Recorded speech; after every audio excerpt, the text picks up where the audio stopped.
Hey, like it's early, but how you like to go? It is. Yeah, it's real early. You know, I just love the effort. You know, I love how it's always going to be contentious back and forth. You know, we're trying to really. We've always emphasized takeaways, but almost a renewed emphasis on it because I didn't feel like we didn't. We didn't get the number we had to get last year to help us win, and so we're really emphasizing that. And offense did a great job yesterday, but it forced the defensive guys to run a whole bunch after practice, and so they were highly motivated today. So it created some natural tension. You know, we're trying to rake it to football, and did get a couple out. They probably a little bit late, you know, on all that, and the offense back and forth, and did get a tip ball for a pick, and then which is great. Tip balls or pick balls. So that kind of part of it. You know, but I think our offense has really done a great job of protecting the football, which makes it hard on the D. But I like that intensity that's created and trying to teach them how to practice. A lot of new faces, a lot of young freshmen that don't know how to.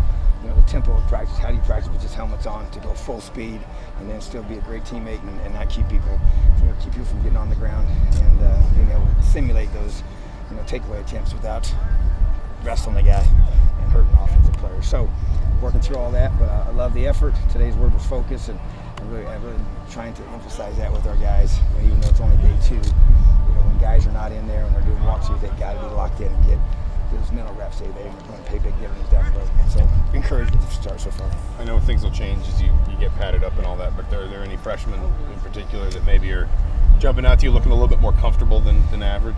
Yeah, you know, defensively, one that sticks out to me is Cam Jones. Really been encouraged by him. He's playing the Husky position behind Leno, and really it's a position he's never played before, you know, even at high school level. So I've been encouraged by what he's showing there. Devon Matthews as well, and Jamar Johnson in the secondary have kind of really popped. Reese Taylor, we got him on both sides of the ball, and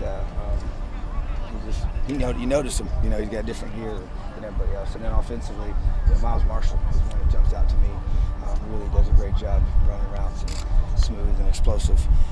Stevie Scott's another one that's caught my eye. I think he's really got a lot of time. You forget that Michael Penix is one of those guys, you know, since he was here in the spring, but continues to impress and do some great things. So those younger guys, I think are doing some good. I noticed Nick Morosis too, just really more on film. When I was watching, I've always watched the defense full through and grade all that, but then I go back and watch them from an offense perspective, focus on those guys, and he's young and he's got a lot of growth in front of him, but I think he's what we thought he was, so he's going to be a good player.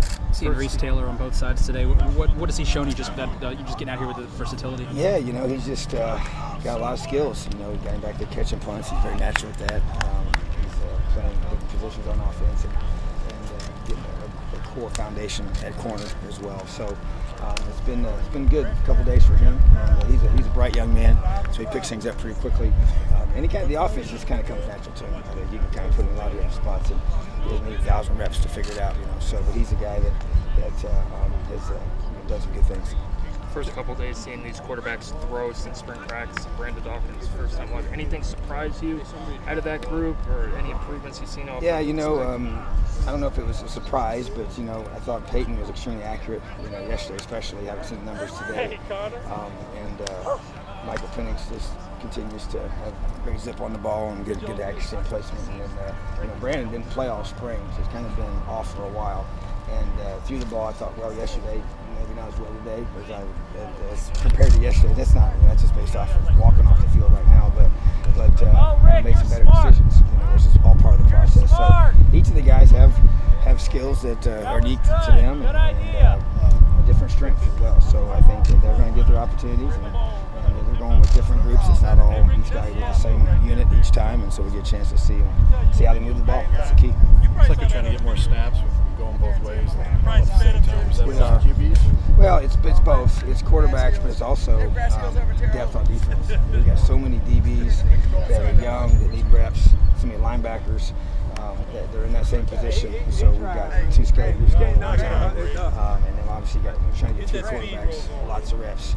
It's hard to get 3 looked at, so we have to film both sessions separately, and so yeah, that's really has a dual purpose. But quarterback's one of them, and then other positions as well. Even the receiver, we got more depth there than we've had. So just trying to get guys.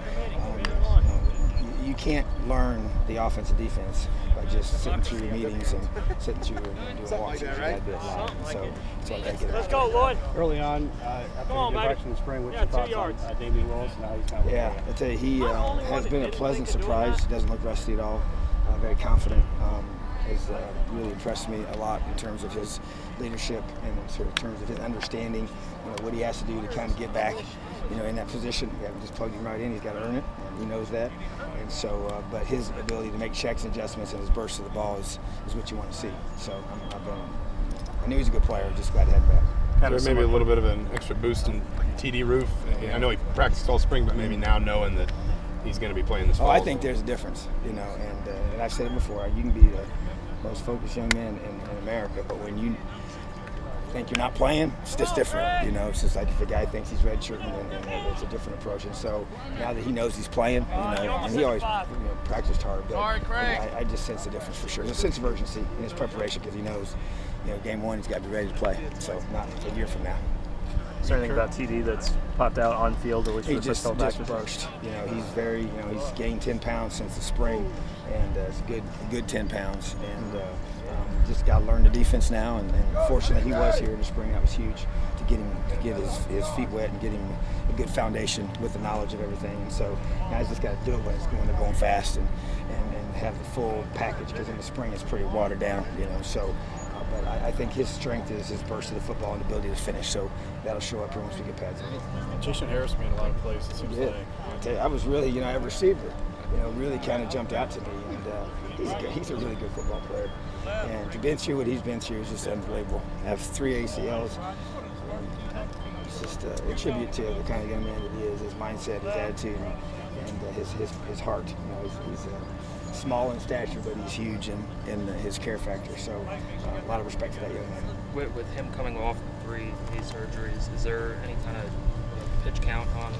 It is. It's more about how he feels, and he's not been restricted right now in regards to just saying, hey, we're going to try and get it. Just, hey, how's it feel?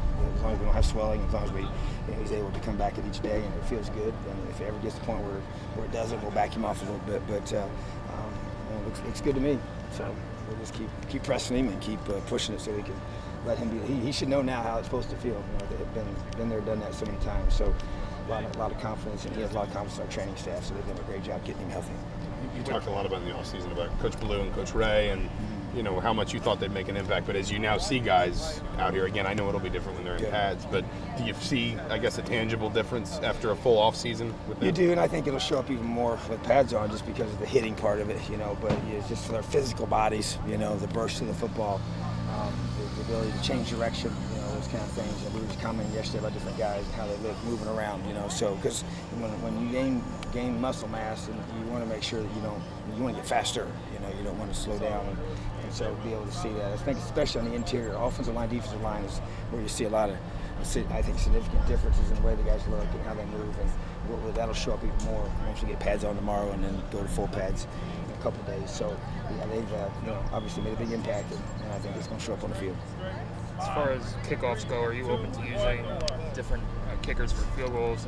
Yeah, absolutely, and the guys know that, and really preferably, I think in the course of, all my time in special teams over the years, it's hard to do both as the season wears on, especially when you're scoring the way you want to be scoring. You get a lot more kickoff opportunities in games, and your leg just gets tired, and so I think in a perfect world, you'd like to have a kickoff specialist and a field goal specialist. And so we're not totally ready to say we have that right now, but that's what the goal is, and it may happen this year, and it may happen the following year. But that's, in my mind, that's what I want.